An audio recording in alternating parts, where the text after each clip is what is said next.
Monday morning, 6:45. I'm first in line, and my appointment was 6. They should be showing up any minute now, maybe, if I'm lucky. I'm the first one in line for this morning's deliveries. My appointment time was 0600. I was here at 5:30 a.m. and I started my day from home. So I thought I was going to stay the night in the truck just to make it easier on myself, but I just went to bed when I needed to, fell right asleep, and I should be fine. There's a bunch of trucks behind me. They're waiting too. My plywood is all untarped and unstrapped according to their instructions. And we will begin when they come and get me. Those are the instructions. So that's it for now. I have a pre-plan, which I got Friday. I'm going to a rail car place, which I've been to a bunch of other times, and maybe because there's so many trucks, it takes a little longer to get loaded. I'm going to Cherokee, Alabama. It's only 367 miles away. I don't deliver until tomorrow morning, and I will be parking fairly close because I've done this run before. We'll see what I get. It'll either be what I call wheel carriages or the attachment tongues that go together. One of those two components are what I tend to carry out of there the most. We'll see what happens.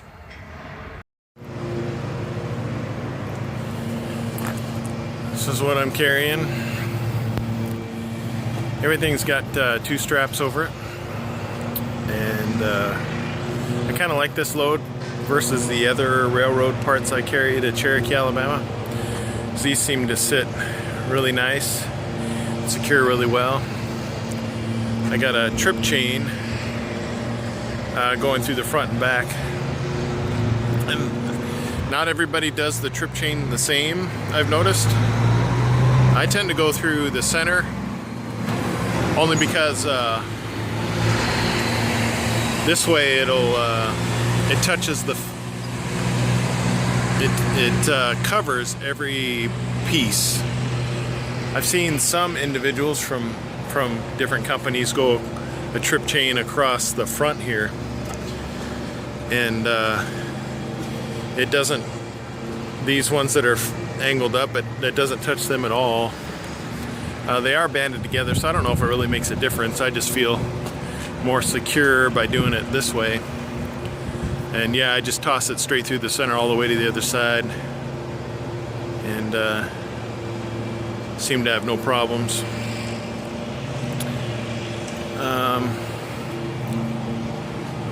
I think they put these blocks in here just to balance this based on it's on the outside, because none of the other ones have them. It's just these particular ones on this side that have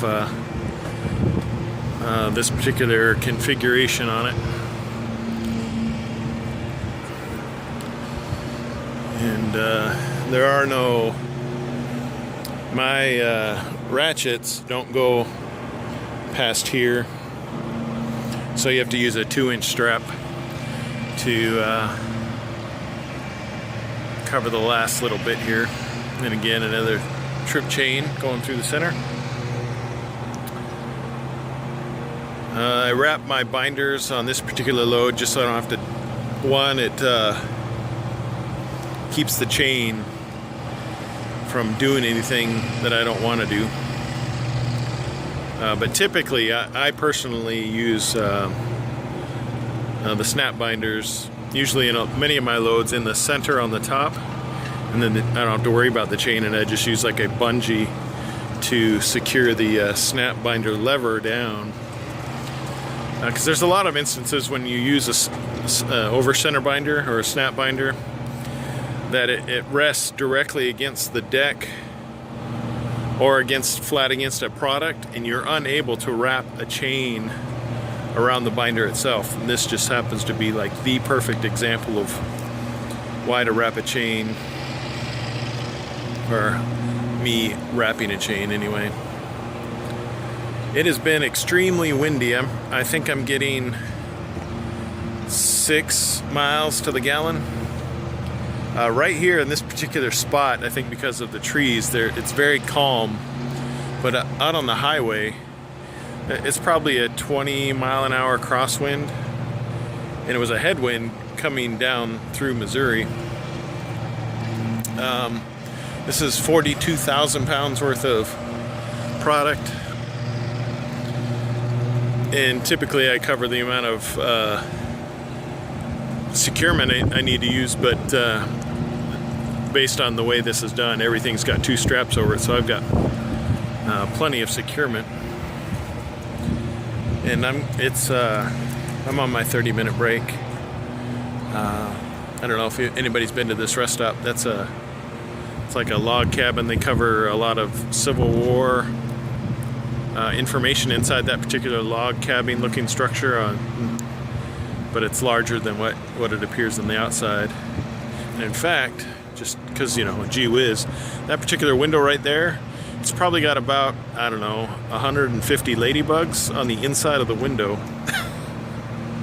I thought that was interesting. I had an engine light issue on Friday, so I turned it in. They looked at it and supposedly fixed it. And I've heard nothing as far as a repair or beautification of the scratches at all. It leads me to believe those will not be repaired because they would have done something by now. That's pretty much it. I've only got 153 miles to go to get to where this delivers, so it's like 3 hours from here. And it's like 12:30, so it'll be a short day, which I don't mind. Yeah, that's it. It's a good, easy load, short day. The thing I have to take into consideration here is pay for performance. It can be affected by these type of trips. One of the elements of our pay for performance at Maverick is that is average miles you do a day, and I can't remember the exact number, but it's like 426 miles a day, I think, is the average that they want you to drive, or that's the average you're aiming for in order to get the highest amount of points for that particular element. But with days like today, where I'm only going to get 370 miles, that tends to knock down my average.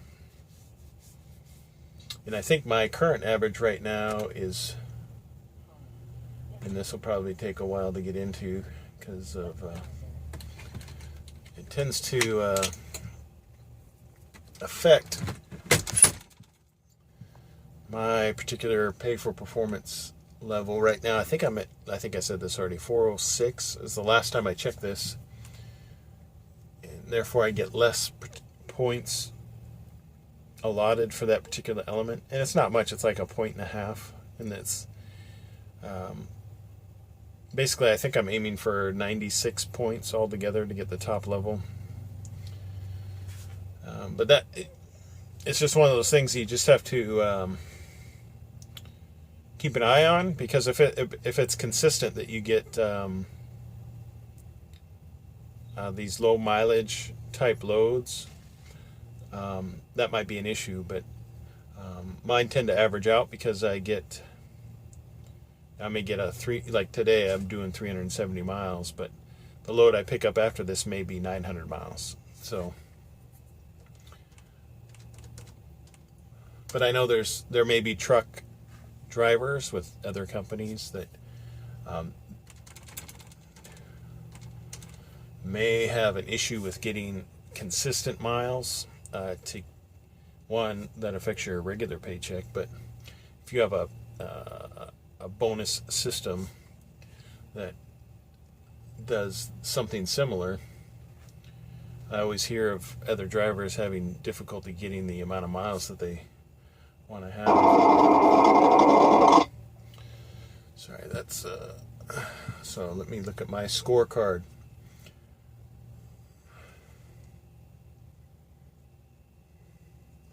So right now, my scorecard is particularly being, if I'm at 92 points right now, which is not where I want to be.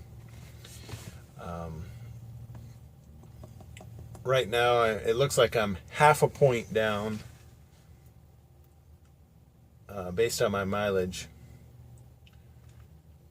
It's got a maximum of 50 points, and I'm at 49.5. And so that's not the issue. It looks like a big one is my miles per gallon. I'm not sure. I don't drive any differently. I drive the same everywhere I drive. So the things that affect my miles per gallon, like today, headwind, it's going to crush my miles per gallon. My idle time is a little bit up higher for this particular quarter, and I think it's due to my battery issue. I had to, in the way I knew that my battery was an issue, there's a light inside that I can turn on, and if the battery's low, that light doesn't come on. So I go start up my truck to make sure that it generates enough juice to where I can start it again. And now that they've replaced those batteries, I'm hoping my idle percent drops way down, because I don't idle at all if all the electrical stuff is working correctly. So I still got 3 weeks to go, so hopefully I can bring that back up. What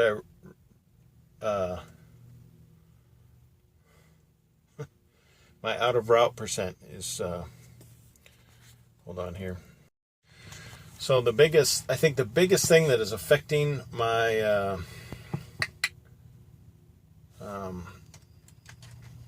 my pay for performance for this current quarter is miles per gallon, idle time, which will exist no more than now that I got new batteries, but also out of route percentage. I'm up above 10%. I'm at 15.3% out of route.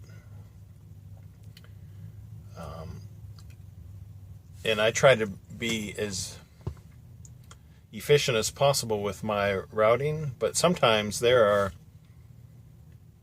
think I described it in a previous video, where I needed to go, according to my GPS, as tightly as I can get a straight line path. I couldn't get below 67 miles, and I was given like 30 miles to do the trip. So I mean, that's 100% out of route, and it all gets averaged together. So hopefully I can knock that down, because right now I'm at 5 cents pay for performance for the quarter. Now that won't, right now it's just showing me what I am going to achieve at the end of this quarter. I'm not getting 5 cents right now. What it's showing me is, based on my totals right now, that at the end of this quarter, if those basically remain the same and don't change, I'll be getting 5 cents pay for performance next month, starting next month, because that's the new quarter. So I'm going to be doing everything I can to increase that up a little bit, because I need,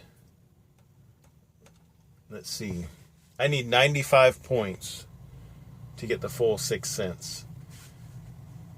And I'm at 92 points. So if I can make up 3 points somewhere by adjusting these scales. Hey, that guy. He loaded after me. And he may have already or not taken. This is also the 150 mile mark where we do our load check. It just so happens that I've only got, let's see here, hours of service. I've got 1 hour and 22 minutes left on my clock, and I've got 2 hours and 52 minutes to go. So I figured this would be, since I'm doing a load check, I will also accomplish my 30-minute break, which will be up in 7 minutes, and then I'll be there. He may be taking a load break, a half-hour break somewhere else, or he started with a fresh 8 hours, which I did not, based on the times. But so interesting. Yeah, that gentleman that just drove by loaded right after me. So, well, that's it. When I get to my resting spot for tonight, I will show you where I'm parking. It's going to be kind of austere, and this is going to be one of those mom and pop truck stops, because there are no Pilots or Loves or Flying J's or anything near where I'm going. There's just a bunch of tiny little fuel stations. Some of them service trucks, and therefore they have 2 or 3 parking spots. The spot I'm going, but there's only like a couple places that trucks go to there, so I've yet to find an issue with parking. I've been to this place several times. Anyway, enough talking.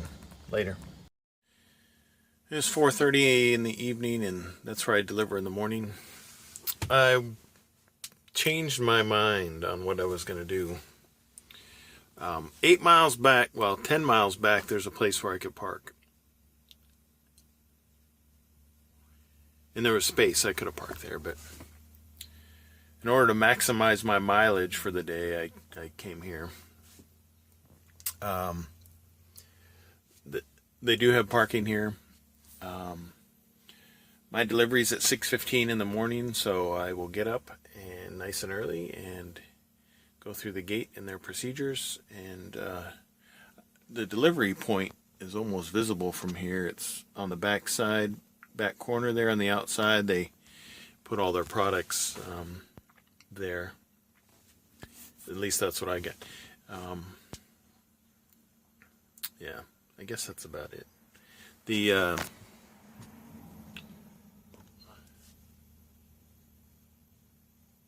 Yeah, so I did 406 miles today. Instead of, if I would have stopped where I was at, it would have been a 300 mile and